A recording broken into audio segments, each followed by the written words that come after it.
The freezer doors fogged up from the inside, as if someone were breathing behind the glass. I noticed it halfway through my shift, during the lull that always came around 2:40 a.m., when the store felt abandoned even by time itself. The hum of the fluorescent lights deepened into something throaty and uneven, and the compressors under the floor clicked on and off like nervous knuckles. Outside, the parking lot lay empty except for my car, and a tumble of wind-blown receipts pressed against the curb. The fog was subtle at first, a faint bloom on the inside of the left freezer door, just enough to blur the edges of the ice cream boxes. I stood behind the counter, pen hovering over the inventory sheet, telling myself it was nothing. Condensation happened. Doors didn't seal perfectly. Warm air met cold glass. Basic physics. Still, it bothered me. I walked over, shoes squeaking softly on the tile, and pressed my palm to the glass. The cold bit through my skin immediately. My reflection stared back at me, warped and pale. The fog thinned where my hand touched, revealing neat rows of frozen dinners and popsicles. Nothing out of place. Then the fog returned. Not all at once. Slowly, deliberately, spreading outward in a soft oval, like breath on a mirror. I pulled my hand back. The hum of the freezers seemed louder now, vibrating faintly through my ribs. I leaned closer, listening. Beneath the mechanical churn, there was another sound, so faint I almost missed it. A whispery rasp, wet and irregular, like air being dragged through something too narrow. Breathing. I laughed once, sharp and nervous, the sound swallowed by the store. "You're tired," I muttered. I hadn't slept much since taking the night shift. My sense of time felt rubbery, stretched thin between coffee refills. I wiped the glass with my sleeve. The fog smeared, then vanished. For a few seconds, the door stayed clear. I turned away. Behind me, the fog blossomed again. This time it appeared on 3 doors at once, side by side, the shapes uneven, overlapping. Multiple ovals, multiple breaths. Cold crept up my spine, slow and deliberate. I backed away until I hit the counter, knocking over a rack of scratch-off tickets. They spilled across the floor, their glossy surfaces catching the light like scattered teeth. "Hello!" My voice sounded wrong, too loud, too thin. The breathing stopped. The fog lingered, trembling slightly, then began to fade. I stood there for a long time, arms wrapped around myself, until my teeth started to chatter. The store felt colder than it should have. I checked the thermostat behind the counter. Normal, 22 degrees Celsius. My breath still came out faintly white. I tried calling my manager, straight to voicemail. I thought about calling the police, but what would I say? That my freezer was haunted? I forced myself to keep moving. Motion meant control. I restocked shelves, faced labels, wiped down the coffee machine. Every sound made me flinch. The clatter of the ice dispenser, the distant groan of pipes in the walls. Shadows pooled at the ends of aisles, stretching longer than they should have. At 3:17 a.m., the lights flickered. Just once, but it was enough. The freezers exhaled as a unit, a deep sigh that fogged every door from end to end. The glass vanished behind a wall of white. Something knocked from the inside. Not hard, not panicked, just a firm, deliberate tap. Tap, tap. My legs locked. My mind scrambled for explanations. Faulty machinery, pressure changes, hallucinations. Each one crumbled before it fully formed. Another knock, then another, moving down the row, door by door, as if something inside was testing the glass. I grabbed the fire axe from its case behind the counter. The plastic cover cracked loudly as I tore it free. My hands were numb, the handle slick with sweat. "Stop," I said, to the freezers, to myself, to whatever was listening. The tapping paused. A shape pressed against the glass directly in front of me. A palm, fingers splayed, too large to belong to a child, skin pale and faintly bluish. The fog thinned around it, revealing veins like dark threads beneath frostbitten flesh. Then a face leaned forward. It was mine. Same crooked nose, same faint scar near the eyebrow. Eyes closed, lashes crusted with ice. lips blue and slightly parted, exhaling slow, steady breaths that renewed the fog with each one. I stumbled back, while burning my throat. The other doors cleared in patches, revealing more faces. All of them mine, some with longer hair, some with bruises, one with a deep cut along the cheek that oozed frozen blood. They floated upright inside the freezers, pressed close together, packed like inventory. Their eyes opened. They watched me with exhausted recognition. The store lights dimmed, plunging the aisles into shadow. The breathing grew louder, sinking into a single rhythm. The floor vibrated faintly, like a distant engine starting up. My phone buzzed in my pocket. I fumbled it out, nearly dropping it. A voicemail notification from my manager, timestamped 2 hours earlier. Played it. "Hey!" His voice said, tinny and casual. "I meant to tell you, corporate wants the old freezer stock cleared tonight. Everything dated before last year. Just don't open anything that looks wrong. Maintenance sealed those units for a reason."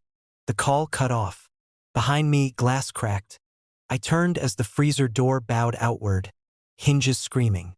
Frost spilled onto the floor like snow.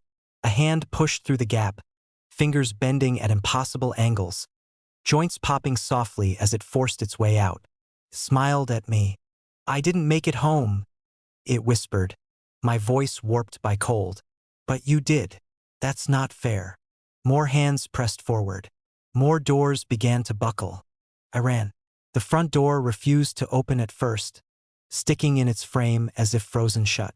Fingers brushed my ankle, cold enough to burn. I screamed and kicked free, slamming my shoulder into the glass until it burst outward. The night air hit me like a slap. I didn't stop running until I reached my car. I didn't look back. They closed the store for renovations the next day. "Gas leak," they said. "Structural issues." I quit without notice and moved across town. I don't work nights anymore. But sometimes, when I open my freezer at home, I find fog on the inside of the door. And for just a second, before it clears, I see someone in there who looks relieved that I'm still breathing.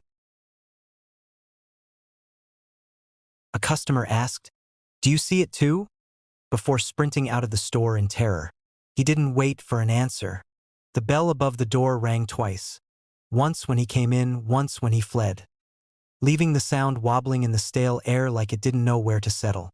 The automatic doors slid shut behind him with a tired hiss, sealing me alone inside the gas station.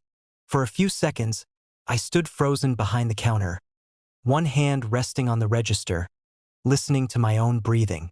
The fluorescent lights buzzed overhead, uneven and faintly strobing, casting the aisles in a sickly yellow.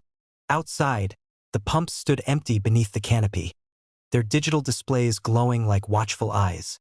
No traffic, no wind, just the low hum of electricity and the distant drone of the highway a mile away. "Do you see it too?" The question replayed in my head, stripped of context. He hadn't pointed. He hadn't explained. He just stared at me, eyes wide, unfocused, mouth trembling, and then bolted like something had lunged at him from behind. I stepped out from the counter, heart thudding, and scanned the store. Rows of chips, refrigerated drinks humming softly, a spinning rack of keychains ticking as it slowed from some earlier nudge. Everything looked exactly the way it always did at 1:12 a.m. on a Tuesday. I told myself he was high, or drunk, or both. We got plenty of those. Still, my skin prickled. I walked the aisles slowly, shoes whispering against the tile. The air felt cooler near the back of the store, where the coolers lined the wall, their glass doors fogged around the edges. I checked the bathroom. Empty. Storage room. Empty. No sign of anyone else. When I returned to the counter, the security monitor caught my eye. The camera feeds were arranged in their usual grid. Pumps, parking lot, front door, aisle 3, cooler wall. I leaned closer, squinting. Aisle 3's feed shimmered faintly, like heat haze.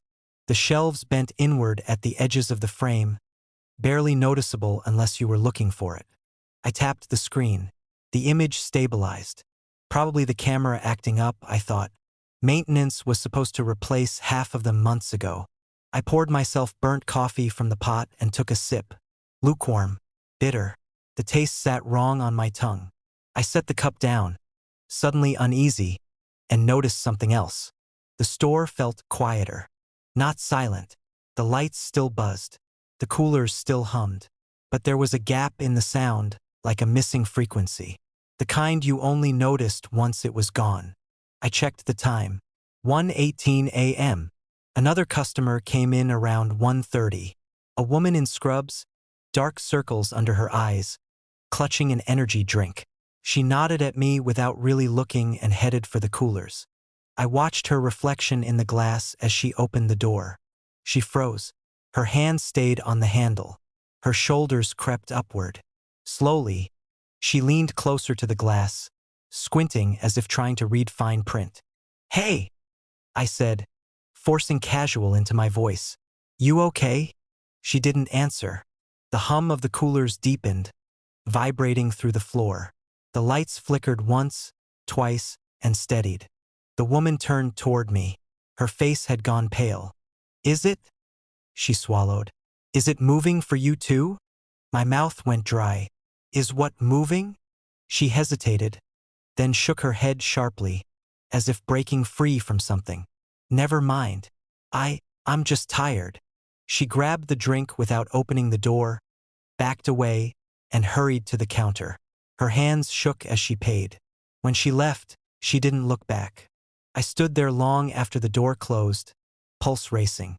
I didn't want to look at the coolers. Eventually, I did anyway. First, I saw nothing. Just rows of soda bottles and beer cans, labels aligned in neat columns.